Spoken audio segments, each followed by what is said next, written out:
মই গীত কামৰূপা মহিলা শক্তি সংবৰ্ধন ক্ষেত্ৰ অসমৰ অধ্যক্ষা হয়। আমি প্ৰায় বিগত কেইটামান দিনত যোৱা সপ্তাহত আমি প্ৰায় 6খন জিলা ঘূৰি আহিলোঁ অসমৰ উজনিৰ ফালে। আমি তাত প্ৰত্যেকখন জিলাতে বেলেগ বেলেগ মহিলা সম্পৰ্কীয় কিছুমান সমস্যা আমি দেখিলোঁ, সেইখিনিকে আপোনালোকক ক'ব বিচাৰিছোঁ। প্ৰত্যেকখন জিলাত সমস্যাবোৰ বেলেগ বেলেগ। ক'ৰবাত যদি ঘৰুৱা কণ্ডলৰ সমস্যা বেছি, ক'ৰবাত লাভ জেহাদটো এটা কমন, সেইটোতো প্ৰত্যেকখন ডিষ্ট্ৰিক্টতে আছে, গোটেই অসমত আছে, ভাৰতবৰ্ষতে আছে, কম বেছি পৰিমাণে চবতেই আছে। আৰু আটাইতকৈ ভয়ংকৰ খবৰটো যিটো আপোনালোকক ক'ব বিচাৰিছোঁ আচলতে আজি, সেইটো হ'ল শিৱসাগৰ জিলাৰ বিষয়ে। আমি শিৱসাগৰ জিলাত 4 দিনমান আছিলোঁ। তাত আমি কিছুমান তথ্য উলিয়াইছিলোঁ জিলা প্ৰশাসনৰ অফিচৰ পৰা। তাত আমি কিছুমান খবৰ পালোঁ যিটো অতি ভয়ংকৰ, মানে আমাৰ মহিলাৰ কাৰণে ভয়ংকৰ, সমগ্ৰ মহিলা জাতিটোৰ কাৰণেই ভয়ংকৰ, অসমৰ সমগ্ৰ মহিলা জাতিটোৰ কাৰণেই ভয়ংকৰ। সেইটো হ'ল তাত আপোনাৰ পঞ্জীয়নভুক্ত মানে ৰেজিষ্টাৰ্ড প্ৰষ্টিটিউট প্ৰায় 1500 আছে, আৰু 6000ৰ ওপৰত আছে নন ৰেজিষ্টাৰ্ড মানে বিনা পঞ্জীয়নভুক্ত। HIV পজিটিভে আছে 200ৰ ওপৰত। এইটো তেওঁলোকৰ তথ্য আমি যিটো পাইছিলোঁ। এতিয়া কথা হ'ল শিৱসাগৰ জিলাখনত ইমান বেলেগ বেলেগ ধৰণৰ মানে কোৱা হয়, আমি শুনিছোঁ এইটো কথা যে শিৱসাগৰ জিলাখনত বোলে সংগঠন চবতকৈ বেছি সংগঠন আছে। তাৰ পিছতো এই ধৰণৰ যিটো বেআইনী কাম, অন্যায় কাম হৈ আছে মহিলাৰ কাৰণে, যিটো হৈ আছে সঁচাকৈ ভয়ংকৰ তথ্য। আচলতে আমি এই বিষয়ে লিখিছিলোঁ আমাৰ পেজত, কিন্তু তাৰ পিছতো কোনো ধৰণৰ প্ৰতিক্ৰিয়া তাৰ পৰা অহা নাই। তেওঁলোকে ক'ব পৰা নাই যে এইটো মিছা কথা, আৰু মিছা কথা বুলি এইকাৰণে ক'বও নোৱাৰে কিয়নো এইটো আমি জিলা প্ৰশাসনৰ অফিচৰ পৰা লোৱা তথ্য, এইডছ কণ্ট্ৰল বৰ্ডৰ পৰা যিটো অফিচ আছে তাৰ পৰা আমি লোৱা তথ্য। আমি এতিয়া গোটেই অসমৰ তথ্যটোৱে উলিয়াই আছোঁ, আমি আপোনালোকক কেইদিনমান পিছত সেইটোও ক'ব পাৰিম। কিন্তু এখন জিলাত আপুনি ভাবক 200ৰ অধিক যদি প্ৰষ্টিটিউট আছে যি নেকি HIV পজিটিভ, সেইটো এটা কেনেকুৱা ভয়ংকৰ কথা। আৰু তাত মহিলা কেনেকৈ সুৰক্ষিত হ'ব পাৰে? আমি মহিলাৰ সুৰক্ষাৰ কাৰণে কাম কৰিছোঁ। মহিলাৰ যি ধৰণৰ সমস্যা আহে সকলো ধৰণৰ সমস্যা আমি চাওঁ, আৰু তেওঁলোকে আমাৰ যিবিলাক ভুক্তভোগী মহিলা আছে তেওঁলোকে আমাৰ লগত যোগাযোগ কৰে। তেওঁলোকৰ এতিয়া আমি তাত যোৱাৰ পিছত যেতিয়া আমি দেখিলোঁ যে এনেকুৱা কিছুমান যুৱতী মহিলা আমাক লগ কৰিব আহিলে যে তেওঁলোকে ক'লে যে বিভিন্ন দল সংগঠনৰ সদস্যই তেওঁলোকক মানে তেওঁলোকৰ যিটো মানে অকণমান আৰ্থিক দুৰৱস্থাৰ কাৰণেই হওক বা যি কাৰণেই হওক বাৰু, তেওঁলোকৰ দুৰ্বলতাৰ সুযোগ লৈ তেওঁলোকে ক'ব খোজে যে মানে পইচা ইনকাম কৰা বা টকা ইনকাম কৰা এটা ইজি ৰাস্তা তোমালোকক দেখাই দিব পাৰোঁ। 30,000-40,000 টকাত চেলছ গাৰ্ল হৈ বা ক'ৰবাত কাম কৰি কি লাভ আছে তোমালোকৰ? 30,000-40,000 টকা তোমালোকে ইনকাম কৰিব পাৰা মাহত, তাৰ এটা ৰাস্তা আছে বুলি কয় বিভিন্ন সংগঠনৰ সদস্যসকলে। তাৰমানে শিৱসাগৰ জিলাখনত তেওঁলোকে কি ক'ব বিচাৰিছে, মহিলাক তেওঁলোকে কি হিচাপে ইউজ কৰিব বিচাৰিছে, মহিলা যুৱতীসকলক, বা তাত কোনো মহিলা সংগঠন নাই নেকি? তেওঁলোকে কিয় মাত মাতিব পৰা নাই এই বিষয়ে, বা তেওঁলোকে ইয়াৰ লগত জড়িত নেকি? আৰু যদি নহ'লেহেঁতেন তেতিয়াহ'লে হয়তো আমাৰ প্ৰশ্নৰ উত্তৰ দিব পাৰিলেহেঁতেন। মই আজি বহুত দিন আগতে এই বিষয়ে ফেচবুকত লিখি থৈ দিছোঁ মোৰ পেজত, আৰু সেইটো অলৰেডি শিৱসাগৰ বহুত মানুহে পাইছেও। যেতিয়া যদি নহ'লহেঁতেন তেওঁলোক জড়িত, তেওঁলোকে মোৰ প্ৰশ্নৰ উত্তৰ দিলেহেঁতেন, কিন্তু আজিলৈকেতো কোনেও দিয়া নাই।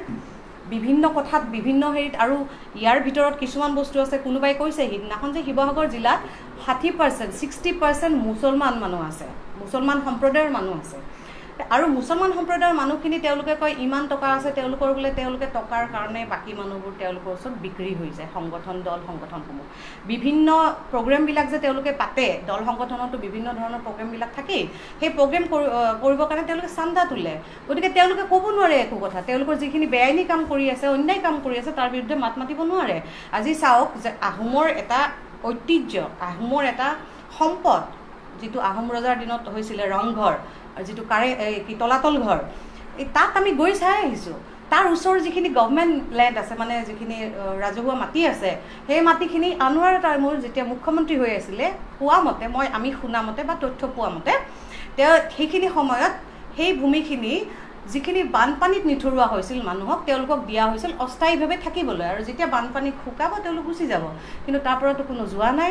আৰু তাত অকল তাত এতিয়া যিখিনি মানুহ যায়, আপোনালোকে যদি যায় আপোনালোকৰ সাংবাদিকো তাত থাকিব, আপোনালোকে কওক তেওঁলোকক হেৰি কৰিব যে চাবলৈ সেইবোৰ। তাত যিখিনি মানুহ আছে কেৱল মুছলমান মানুহ। তাৰমানে কি ক'ব বিচাৰিছে যে আনোৱাৰা টাইমৰ মুখ্যমন্ত্ৰী হৈ থকা সময়ত কি মুছলমান মানুহসকলে বানপানীত নিথৰুৱা হৈছিলে নেকি? এইবোৰ মোৰ প্ৰশ্ন। যদি কোনোবাই দিব পাৰে উত্তৰ, তেওঁলোকৰ দৰ সংগঠনৰ মানুহে বা শিৱসাগৰবাসী কোনোবাই যদি দিব পাৰে। মই বিচাৰিছোঁ ইয়াৰ উত্তৰ, কাৰণ ইয়াৰ উত্তৰ বিচাৰি মই আৰু ওপৰলৈকে যাম। এতিয়া আহিছোঁ সেইখন জিলাৰ পৰা। বাকী এখন জিলাৰ কথা কৈ আছোঁ, তিনিচুকীয়া জিলা। তিনিচুকীয়া জিলাত আপোনাৰ কি আছে, লাভ জেহাদৰ ইমান কেছ, আৰু তাত কি কৰিছে ভুৱা কিছুমান কথা কৈ পিনে মানে মানুহক ইমান বেছি মানে ভয়ত থৈ দিছে যে মানুহে মাত মাতিব নোৱাৰে। যেনেকুৱা ধৰক আপোনাৰ তিনিচুকীয়া জিলাত আপোনাৰ মাৰ্ঘেৰিটাততো জানেই চবে, কয়লাৰ কথাটো জানে, তাত কয়লাৰ হেৰিটো আছে। তো এতিয়া কি হ'ল, আগত যিজন মানে ইয়াৰ আগৰ চৰকাৰৰ দিনত যিজন তেওঁৰ MLA বা মন্ত্ৰী আছিলে, তেওঁলোকে সেই কামটো কৰি আছিলে, কাৰণ মন্ত্ৰীজনে বা MLA-জনেই কৰিব, তেওঁৱে মেইন হেৰিত থাকে, লিডিঙত থাকে।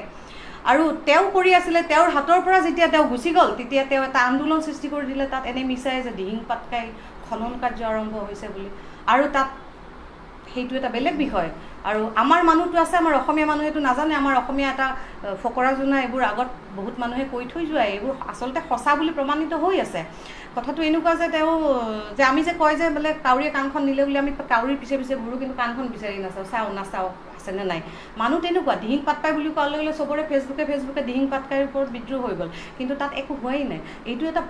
এইটো এটা ৰাজনৈতিক খেল, এইবোৰ ৰাজনৈতিক অংক, য'ৰ বলি আমি চবেই হৈ আছোঁ আচলতে।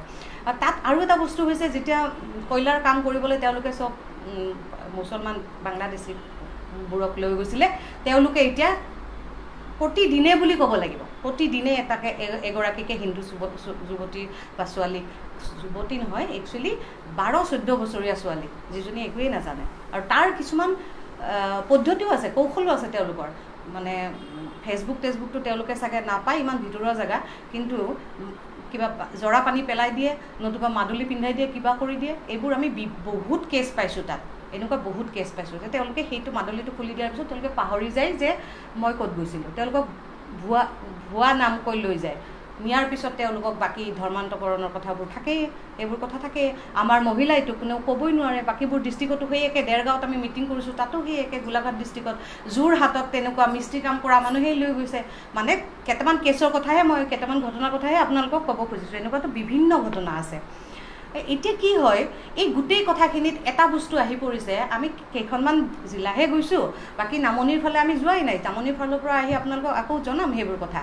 এতিয়া ইয়াত এনেকুৱা কথা এটা হৈছে যে আমাৰ যিখিনি মহিলা, হিন্দু মহিলা, অসমীয়া মহিলা, হিন্দু আৰু অসমীয়া, মানে আমি আঞ্চলিকভাৱে বা জাতিগতভাৱে অসমীয়া আৰু হিন্দু, এই মহিলাখিনিয়ে কিয় হিন্দু বুলি নিজক ক'ব নোৱাৰে, বা কিয় তেওঁলোকে এই বস্তুবোৰৰ বিৰোধ কৰিব নোৱাৰে? কোনো ধৰণৰ মানে মহিলাৰ ওপৰত হোৱা নিৰ্যাতনৰ তেওঁলোকে বিৰোধ নকৰে। না লাভ জেহাদৰ বিৰোধ কৰিছে, না ৰেপ মাৰ্ডাৰ কিবাৰ বিৰোধ কৰিছে। ক'তো লিখা দেখা নাযায়, ক'তো কোৱা দেখা নাযায়, কোনো টক শ্ব'ত কোৱা দেখা নাযায়। কিয় দেখা নাযায়? কিয় নহয়? কিয় তেওঁলোকে ৰাজনীতিৰ পিছে পিছে ঘূৰে? আজি কিছুমান নেত্ৰী দেখিব, মুখ্যমন্ত্ৰীৰ মুখতে থুই পেলাই দিওঁ বুলি কয়, তেওঁ আকৌ অসমক নেতৃত্ব দিব গৈছে। আমাৰ নেত্ৰী তেওঁলোক। এগৰাকী মহিলা দেখিছে, এগৰাকী নেত্ৰী আছে যিগৰাকীয়ে আপোনাৰ মানে এজন প্ৰভাৱশালী মন্ত্ৰীৰ পৰা বিভিন্ন সুবিধা লোৱা বুলি নিজ মুখেৰেই কৈছে, আৰু মোৰ সন্মুখতে বেলেগক UDF-ৰ টিকট দিম বুলিও কৈছে। আজি কিন্তু তেওঁ বেলেগ এটা ৰাজনৈতিক দলত গৈ পিনে ঘূৰি আছে, মানে সেই নেত্ৰী হৈ পেলাই। নামটো মই কম, এই চব নামেই কম, মই এতিয়া মই নকওঁ, কিন্তু এইবোৰ কোৱাৰ সময় আহিছে, ক'ব লাগিব, কাৰণ অসমৰ ৰাইজে এইবোৰ জনা উচিত। কাৰণ নজনাকৈ কি হৈছে, মই কৈছোঁ নহয়, সেই যে কাণখন দিলে আমি দৌৰি আছোঁ, আমাৰ মানুহৰ আজি অৱস্থা সেইটো, আমি একো নাজানো আচলতে। গাঁৱে ভূঞে এনেকুৱা মহিলা আছে যাক নেকি গিৰিয়েকে মাৰি পিটি এনেকুৱা। যোৱাকালি এটা ফোন আহিছে যে বজাৰ কৰিব যোৱাৰ কাৰণে এগৰাকী মহিলাক বজাৰৰ ভিতৰতে মাৰিছে, বহুত পুৰুষৰ সন্মুখত মহিলাগৰাকীক মাৰিছে। মই আজি ৰেস্কিউ কৰিব যাব লাগে, মই আহি পাইছোঁ মাত্ৰ, যোৰহাটৰ মহিলা। তেনেকুৱা ধৰণৰ মহিলাবিলাকে কি ৰাজনীতি বুজি পায়, কি বুজি পায় তেওঁলোকে? এনেকুৱাতো নহয়, এইটো ৰাজনীতি আমি কাক লৈ কৰিছোঁ? এইখিনি মানুহক লৈয়েতো কৰিছোঁ। তেওঁলোকৰ দুখ বুজি নাপাওঁ, তেওঁলোকৰ কষ্ট বুজি নাপাওঁ, তেওঁলোকক ক'ব নোৱাৰোঁ। আমি বুজাব নোৱাৰোঁ আৰু বহুত মহিলাই এই কথাষাৰো কয় যে আমি মানে আজি বিজ্ঞানৰ যুগত আছোঁ, টেকন'লজিৰ দিনত আছোঁ, আমি অমুক আছোঁ ভৌক আছোঁ। ঠিক আছে ভাই, টেকন'লজি আমাৰ টেকন'লজিহে দিছে, আমাৰ সংস্কাৰটোতো চেঞ্জ কৰা নাই। নমস্কাৰ দিয়াটোতো এতিয়া আহি গ'ল ন, আকৌ গোটেই বিশ্বত কিয় হৈ গ'ল এইটো? কিয়? আমাৰ এইটো সংস্কাৰ। চাওক, সংস্কাৰ আৰু কুসংস্কাৰৰ মাজত পাৰ্থক্য আছে। সংস্কাৰটো হ'ল যদি আমি ৰাতিপুৱা গা ধুই উঠি যদি আমি গোঁসাই চাকি গজিছোঁ, এইটো আমাৰ সংস্কাৰ। আমি যদি মা দেউতাক সেৱা কৰিছোঁ, এইটো আমাৰ সংস্কাৰ। যদি কোনোবাই কয় যে ছোৱালীয়েহে ভাত বনাব, ল'ৰাই ভাত বনাব নাপায়, সেইটো কুসংস্কাৰ, সেইটো আমি নামানো। ঠিক আছে, আমি সেইখিনি নামানো। আমি সেইখিনি শিক্ষিত হৈছোঁ, বা আমাৰ অসমৰ মহিলা, ভাৰতৰ মহিলা, বিশ্বৰ মহিলা আজি সিমানখিনি শিক্ষিত হৈছে যে কোনখিনিত আমি মানিব লাগে, কোনখিনিত মানিব নালাগে। কিন্তু সেই বুলি যদি আমি কেতিয়াবা সেন্দুৰ বিতৰ্কত আনি আনো, কেতিয়াবা অমুক বিতৰ্কত আনি আনো, সেইবোৰক লৈ আমি লাগি থাকোঁ, কি হ'ব? আমি আচল কথাবোৰতো যাবই পৰা নাই, আচল সমস্যাবোৰতো যাবই পৰা নাই। আমি আজি ৰাজনীতি কৰিছোঁ, বিভিন্ন বেলেগ বেলেগ দলত যোগদান কৰিছোঁ। এতিয়াতো আপোনাৰ ৰাজনীতিত যোগদান কৰা একদম উথপ লাগি গৈছে, চবেই যাব ৰাজনীতি, চবেই যেন টিকট পাব, চবেই যেন কোনো আইডিঅ'লজি নাই, মই কৈ দিছোঁ। কোনো মহিলা, মই কৈছোঁ, মই আজি এইটো কথাটো স্পষ্টভাৱে কৈছোঁ যে আজি অসমত এগৰাকী মহিলাৰো আইডিঅ'লজি নাই। তেওঁলোকে আইডিঅ'লজি মতে যাব পৰা নাই। আৰু যদি আইডিঅ'লজিৰ মতে গ'লহেঁতেন, তেওঁলোকে বুজি পালেহেঁতেন যে পিৰিয়ডছ হোৱা পেইনটো বা প্ৰসৱ বেদনা, যিটো বাচ্ছা জন্ম দিয়া মোৰ যেনেকুৱা, অন্য এগৰাকীৰো তেনেকুৱাই, সেইটো তেওঁলোকে বুজি নাপায়। তেওঁলোকে দিনত মিটিং কৰিব, ৰাতি আহি তেওঁলোকক ভাত সাজ ধুনীয়াকৈ লাগিব, ঘৰ সংসাৰ লাগিব, পৰিয়াল লাগিব। সমাজ মানুহে তেনেকৈ নবনায়। সমাজ বনাব গ'লে মানুহ ত্যাগী হ'ব লাগিব। সমাজ বনাব গ'লে মানুহে সমাজৰেই মাজত থাকিব লাগিব, বিভিন্ন চিন্তাত সমাজৰ সুখ দুখৰ কথা লৈ থাকিব লাগিব। আমি এটা দলৰ শ্লোগান লৈ পিনে আমি সমাজ গঠন কৰিব নোৱাৰোঁ নহয়। ৰাজনীতি এটা বেলেগ বস্তু, ৰাজনীতি কোনোবাই কৰিছে আৰু এইখিনি মানুহৰ ওপৰতে কৰি আছে। গতিকে সেইকাৰণে কৈছোঁ যে অসমত নেত্ৰী নাই, অসমত কোনো নেত্ৰীৰ আইডিঅ'লজি নাই। আৰু এনেকুৱা নেত্ৰীৰ মই নামবোৰ কম পিছত, প্ৰত্যেকৰে মুখ্যমন্ত্ৰী এজনৰ মুখত থোৱাটো চাগে আপোনালোকে জানেই। গতিকে এগৰাকী মুখ্যমন্ত্ৰী লাগিলে যি দলৰে নহওক কিয়, মুখ্যমন্ত্ৰী এখন ষ্টেটৰ কাৰণে সৰ্বোচ্চ পদ হয়। তেওঁক যদি আমি থুৱাম বুলি কওঁ, তেতিয়াহ'লে তেওঁক নেত্ৰী বুলি আমি কেনেকৈ মানিম? আপুনি শিৱসাগৰৰ যিখিনি সংগঠনৰ কথা কৈছে, কোন সংগঠন আচলতে এই ক্ষেত্ৰত জড়িত? এতিয়া প্ৰত্যেকটো সংগঠন বুলিয়ে মই ক'ব লাগিব, কাৰণ ছোৱালী যিখিনি মহিলাৰ লগত মই কথা পাতিছোঁ, তেওঁলোকে কোনো সংগঠনৰ নাম কোৱা নাই। মই জানো, কিন্তু মই এতিয়া ক'ব খোজা নাই, কিয়নো মই চাইছোঁ তেওঁলোকে কিবা নিজাকৈ কয় নেকি। কিন্তু আছে তাতে, আৰু মই পেজটোত মই দিছিলোঁ। বিশেষকৈ লাচিত বৰফুকনৰ নাম লৈ বহুত সংগঠন তাত গঠিত হৈছে, তেওঁলোকে অলপ বেছিকেই কৰি আছে। আৰু সেইটোৱে মই কৈছোঁৱে ন, লাচিতৰ নাম লৈ যিবিলাক সংগঠন কৰি আছে আজি। বিভিন্ন সময়ত তাত আক্ৰমণ কৰাৰো এটা অভিযোগ বা তেনেকুৱা ধৰণৰ কিবা আছে নেকি? আপোনালোকক তেওঁলোকে কিবা কৰিব বিচাৰিছিলে নেকি? আক্ৰমণটো কৰিবই, কাৰণ তেওঁলোকৰতো সান্দহ খোৱা বাতিটোৱে ডুব যাবলৈ ধৰিছিলে ন। তেওঁলোকেতো সেই দালালি কৰিয়ে চলি আছে। সংগঠনো তেওঁলোকে সেই দালালিৰ পইচা দি চাব। এজনী ছোৱালীক তেওঁলোকে 30,000 টকা মাহত দিম বুলি কয়, যিজনী ছোৱালীয়ে চাকৰি কৰি আছে 3,000 টকাত। তো 30,000 টকা তেওঁলোকে দিয়ে, মানে এজন পুৰুষৰ লগত এক ৰাতি খোৱাৰ কাৰণে তেওঁলোকে যদি 10,000 টকাকৈ লয়, তেতিয়াহ'লে তেওঁলোকে মাহত নিজে কিমান ইনকাম কৰি আছে? ছোৱালীজনীক 30,000হে দিছে। তাৰমানে শিৱসাগৰত সংগঠনবোৰে দেহ ব্যৱসায় চলাই আছে। হয়, কোন সংগঠন? কৈছোঁ প্ৰত্যেকটো সংগঠনে চলাই আছে।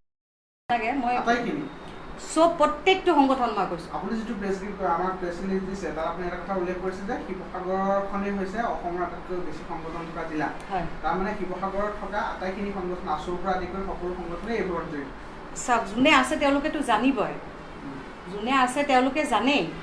আৰু যদি কোনোবা নহয়, তেওঁলোকে নিশ্চয় মাত দিব ন, আমি নাই কৰা বুলি। বা তেওঁলোকে এই কথাখিনি মই যিটো আজি তথ্য আজি গুৱাহাটীৰ পৰা গৈ উলিয়াইছোঁ, তেওঁলোকেওতো পাইছে ন, তেওঁলোকৰ জ্ঞাত এইটো তথ্য। এনেকুৱাতো নহয় জিলা প্ৰশাসনে নাজানে, এনেকুৱা নহয় তাৰে ৰিপৰ্টাৰে সাংবাদিকে নাজানে, এনেকুৱা নহয় যে কোনোবা মানুহে নাজানে, চবেই জানে। আপুনি জিলা প্ৰশাসনক কৈছে নাই কথা? কৈছোঁ মই। নাই, জিলা প্ৰশাসনক ক'বলগীয়া কি আছে? তেওঁলোকৰ পৰাইতো মই ৰিপৰ্টটো লৈছোঁ, তেওঁলোকেতো জানিছে। তেওঁলোকেতো কৈছে যে বাইদেউ আপুনি কিবা কৰিব পাৰে যদি কৰক। আমি এতিয়া কৰিম বুলি কৈছোঁ। আমি কৈছোঁ যে আমি কৰিম, কিন্তু কথা এটা আহে তাত আৰু এটা কথা আহে। মই আৰু এটা কথা লগতে কৈ দিওঁ, অকল মানে সংগঠনখিনিতো আছেই জড়িত, তাৰ লগত আৰু এটা কথা আছে যে মহিলাসকলো জড়িত। কিয়নো মহিলাসকল যদি জড়িত নহ'লেহেঁতেন তেওঁলোকে বাধা দিব পাৰিলেহেঁতেন। চাব, দুটা বস্তুৱেতো হ'ব পাৰে। ইয়েছ অৰ ন'। কোনোবাই যদি মহিলাই যদি ন' কৰে, কোনোবা মহিলা এটা সংগঠনো যদি ওলাই আহিলেহেঁতেন তেতিয়াহ'লে নোৱাৰিলেহেঁতেন। বা সেই যিখিনি মহিলা তাৰ লগত মহিলা যুৱতী যদি যিখিনি জড়িত আছে এই কাৰ্যৰ লগত, তেওঁলোকৰো ক'ৰবাত নহয় ক'ৰবাত ইচ্ছা এটা আছে কিবা ক্ষেত্ৰত। হয়তো তেওঁলোকে কম সময়তে পোৱা ধনৰ হেৰিটো হ'ব পাৰে, বিভিন্ন সামগ্ৰী তেওঁলোকে ভোগৰ সামগ্ৰী ল'ব পৰা কাৰণেও হ'ব পাৰে, নাজানো, কিন্তু কিবা এটাতো আছে, নহ'লে তেওঁলোকৰ ইচ্ছাৰ বিৰুদ্ধেতো কোনো কৰিব নোৱাৰে। আজি আপুনি এতিয়া ধৰি লওক সংবাদ মাধ্যমৰ কথাটো জনাইছে, কিন্তু আপুনি এই ক্ষেত্ৰখন যিহেতু এটা আপুনি কৈছে যে তাত সকলো দল সংগঠন জড়িত আছে, গতিকে ন্যায়িকভাৱেও আপুনি আগবাঢ়িব লাগিব। হয়, আপুনি কেনেধৰণে আগবাঢ়িব? মই অভিযোগৰ ভিত্তিটোকে ধৰক আপুনি যিটো গুৰুতৰ অভিযোগ উত্থাপন কৰিছে আটাইবোৰ সংগঠনেই বুলি কৈছে, ইয়াৰ বেছটো কি যে ভুক্ত ভিত্তিম আৰু আপোনাৰ হাতত যিখিনি আপুনি অভিযোগ আনিছে তথ্য প্ৰমাণটো কি? এনেকুৱা চাওক, মই এতিয়া আপোনালোককতো তথ্য প্ৰমাণটো তেনেকৈ নিদিওঁ, আপোনালোকক দিবও নোৱাৰোঁ। মই দিম য'ত দিব লাগে, ন্যায়িক ব্যৱস্থা যেতিয়া আৰম্ভ হ'ব মই তাত দিম, মই তাত যামেই। কথাটো এনেকুৱা হয়, আমি শিৱসাগৰ জিলাৰ বিভিন্ন গাঁও অঞ্চলত গৈছিলোঁ, তাত যিখিনি লগ পাইছোঁ তেওঁলোকে কয় যে আমাক অমুকে কৰিছে, আমাক অমুকে মানে অমুক সংগঠনটোৱে কৰিছে, আমাক তমুকে, মানে ক'ব পাৰি যে প্ৰায় সংগঠনে তাত জড়িত আছে।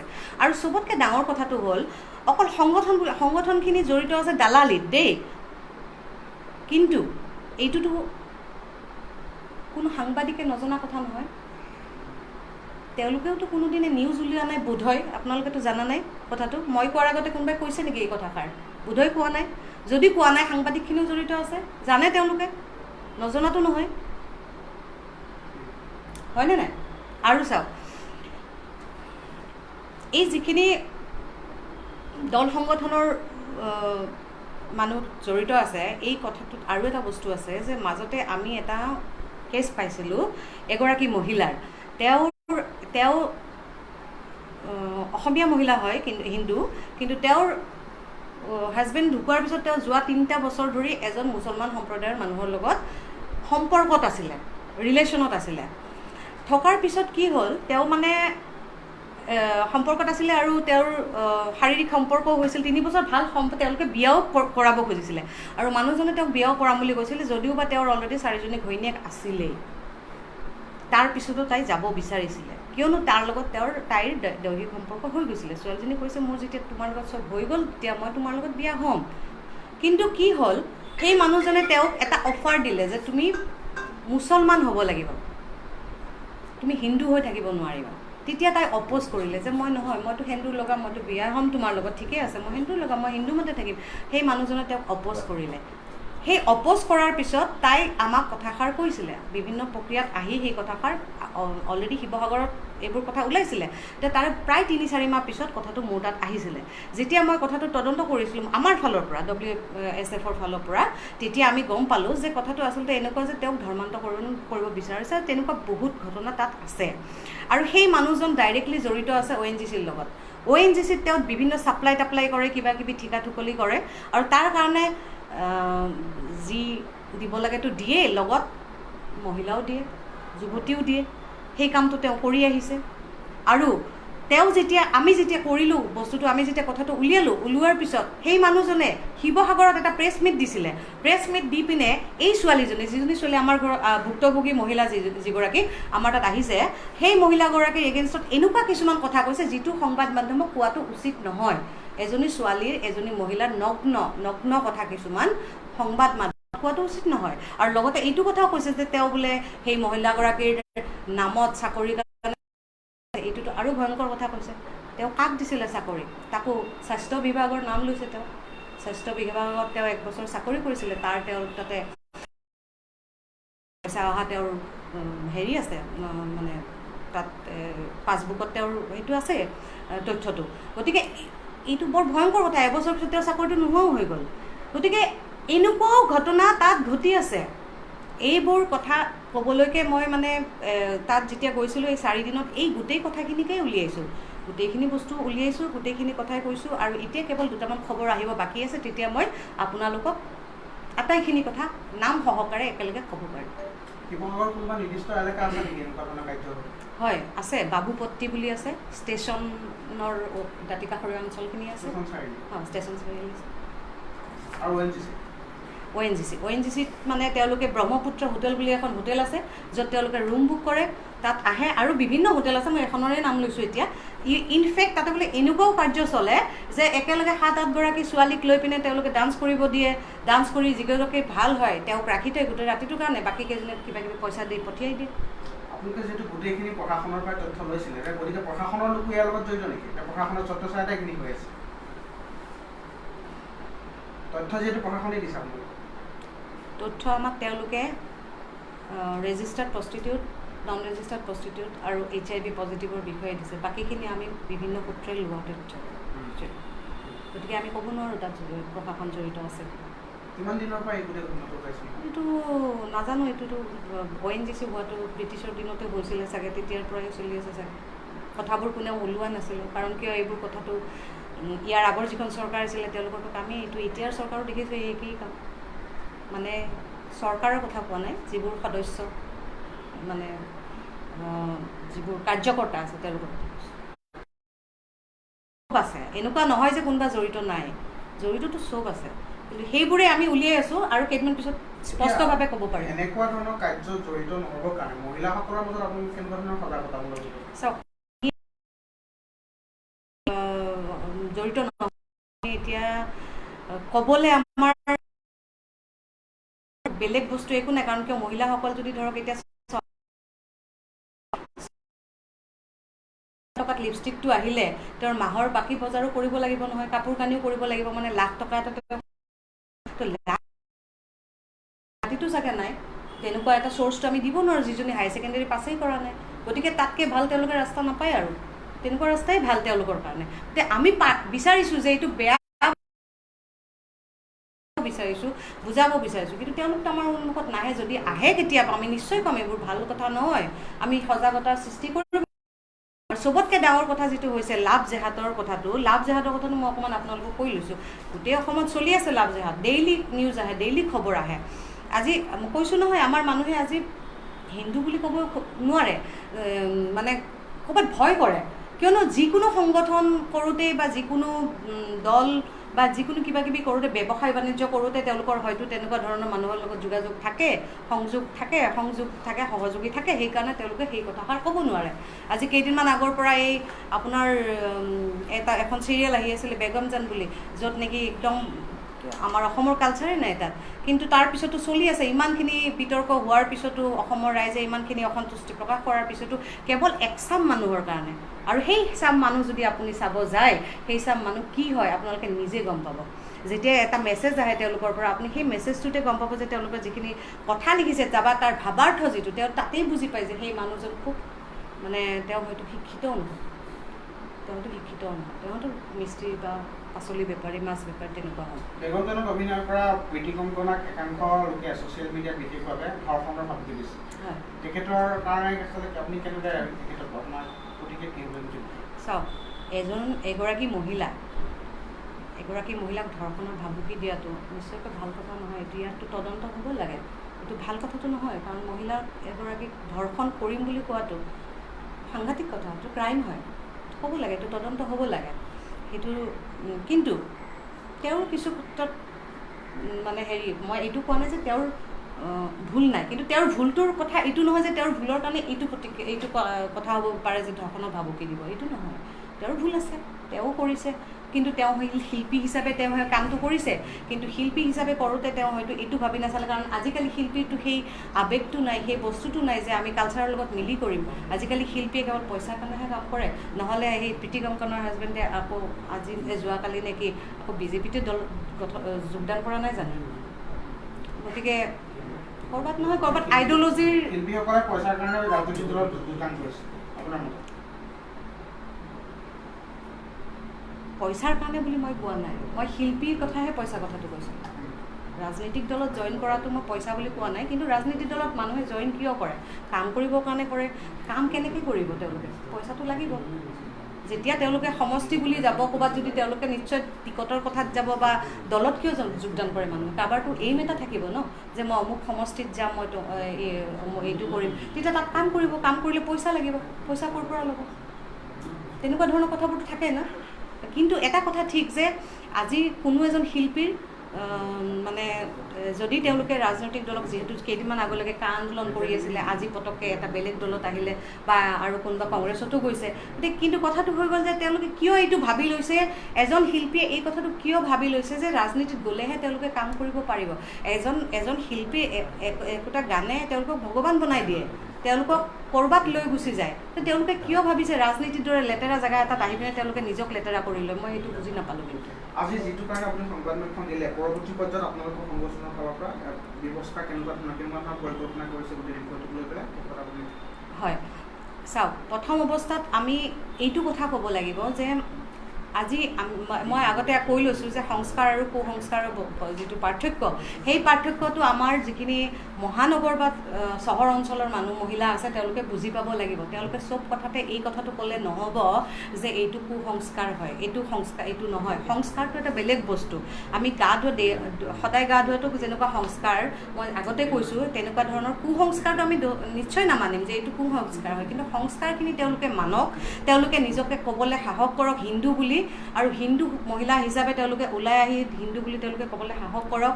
মিছামিছি সেন্দুৰ বিতৰ্ক কৰি নিজৰে এনেই ফেচবুকটো নষ্ট নকৰিব, নিজৰ ফেচবুক ৱালখন নষ্ট নকৰিব। দিহিং পাটকাই কথা কৈ লাভ নাই, মই কৈয়ে দিলোঁ। আৰু বাকী এইবোৰ কথা আৰু যিখিনি লাভ জেহাদৰ কথা আছে, সেই ছোৱালীখিনি একদম একেবাৰে তাৰমানে সৰু ছোৱালী, অবুজন ছোৱালী হয়। তেওঁলোকে দুখো নাথাকে তেওঁলোকৰ, কাৰণ তেওঁলোকক যদি কোনোবাই যদি খুব মৰম চেনেহত কথা কয়, ভুল চিনাকি দিয়ে, হিন্দু বুলি চিনাকি দিয়ে, বা তাৰ পিছত সেই উত্তেজক কিছুমান ভিডিঅ', অশ্লীল ভিডিঅ' পঠিয়াই তেওঁলোকক উত্তেজনা বৃদ্ধি কৰি দিয়ে, তেওঁলোকে কি কৰিব? গতিকে তেওঁলোকক চাবৰ কাৰণে তেওঁলোকৰ অভিভাৱকসকল সাজু হওক, তেওঁলোকে ভাবক, তেওঁলোকে নিজক সজাগ কৰক প্ৰথমতে। আৰু এই ধৰণৰ এটা প্ৰশ্ন, আপুনি যে কৈছে যে পঞ্জীয়নভুক্ত, কিন্তু অসমত কিবা ৰেড এলাৰ্ট তেনেকুৱাতো জেগা নাই, গতিকে ক'ত ৰেজিষ্টাৰ কৰিছে, এইটো ক'ৰ পৰা লৈছে? মই কৈছোঁ সেইটোৱে কৈছোঁ। আপুনি যদি শিৱসাগৰৰ ভিতৰত অকণমান জিলা প্ৰশাসনত যায় তেতিয়া গম পাব। মই কৈ আছোঁ এইচ কণ্ট্ৰল বৰ্ড এখন আছে নহয়, এইচ কণ্ট্ৰল বৰ্ডৰ পৰা আমি এই গোটেই তথ্যখিনি পাইছোঁ। আচলতে ৰেজিষ্টাৰ্ড কৰে, প্ৰষ্টিটিউট ৰেজিষ্টাৰ্ড তাতেই হয়। যিবিলাক HIV আচলতে ৰেজিষ্টাৰ্ড হয়, তেওঁলোকে সেইটো HIV পজিটিভ বুলি কৈ দিয়ে। বাকীখিনি ৰেজিষ্টাৰ্ড বাট HIV হোৱা নাই এতিয়ালৈকে। তাৰ পৰা লোৱা হয়। আপুনি গোটেই এই আগতীয়াকৈ আপুনি মুছলমানক টাৰ্গেট কৰিছে, যিটো জেহাদ লাভ জেহাদৰ কথা কৈছে। হয়, নাই, মই মুছলমানক টাৰ্গেট কৰা নাই। আচলতে মই কৈছোঁ যে অপৰাধটো চব অপৰাধ ন, যেনেকৈ প্ৰষ্টিটিউশ্যনটো অপৰাধ হয়, তেনেকৈ লাভ জেহাদটো অপৰাধ হয়। তো অপৰাধেই হয় ন, চবেই অপৰাধ। চব ধৰণৰ অপৰাধকে, চুৰি ডকাইতি চব ধৰণৰ অপৰাধেই অপৰাধ হয়। কিন্তু আমি যিহেতু মহিলা, লাভ জেহাদত যিহেতু মহিলাকে টাৰ্গেট কৰা হয়, যুৱতীক টাৰ্গেট কৰা হয়, কিশোৰীক টাৰ্গেট কৰা হয়, সেইকাৰণে কৈছোঁ যে লাভ জেহাদটো আমাৰ কাৰণে এটা বিষয় হয়। আৰু আমি হিন্দু সংগঠন হিচাপে, আমি অৰ্গেনাইজেশ্যনটো হিন্দু হিচাপে আমি এইটোত যাবই লাগিব। এইখিনি আমি এৱাৰনেছ, এইখিনি সজাগতা আমি আনিবই লাগিব। আমি গাঁৱে ভূঞে যাম, আমি ক'ম। আমি এতিয়া যিকেইখন গাঁৱত গৈছোঁ, আমি তাত কনভেনৰ দিছোঁ, আহ্বায়িকা দিছোঁ আমি তাত। আৰু তাৰ লগত আৰু কমিটি আছে, তেওঁলোকৰ এক্সিকিউটিভ মেম্বাৰ আছে, তেওঁলোক গাঁৱে ভূঞে যাব, পঞ্চায়ত লেভেলত যাব এইবোৰ বিষয়ে সজাগতা কৰিবলৈ। আৰু অকল লাভ জেহাদেই নহয়, বাকীকেইটা বিষয়েও থাকিব, কিন্তু লাভ জেহাদটো মুখ্য বিষয় হ'ব। কিয়নো লাভ জেহাদটো এতিয়া বহুত বেছি বাঢ়ি গৈছে। ইমান খুব কম দিনৰ ভিতৰত বহুত বেছি বাঢ়ি গৈছে। আৰু এতিয়া এনেকুৱা হৈ গৈছে যে তেওঁলোক যেন মানে উগ্ৰ হৈ গৈছে। বিজেপি গভৰ্ণমেণ্ট অহাৰ কাৰণে বা হিন্দুত্ববাদী গভৰ্ণমেণ্টখন অহাৰ কাৰণে বা তেনেকুৱা ধৰণৰ কিছুমান আইন যেতিয়া যে মানে এতিয়া যিবিলাক আইন ধৰক আছিলে 1950 চনৰ পৰা আছিলে, সেইবোৰ তেওঁলোকে কংগ্ৰেছ গভৰ্ণমেণ্টে কেতিয়াও লাগু কৰা নাছিলে। এতিয়া যিহেতু লাগু কৰিছে, তেওঁলোকে হয়তো খুব দৌৰাদৌৰিকৈ কামবোৰ কৰিব খুজিছে। গতিকে ডেইলি এই ঘটনাবোৰ বাঢ়ি গৈ আছে। গতিকে এইকাৰণে আমি এইটোত যাব লাগিব।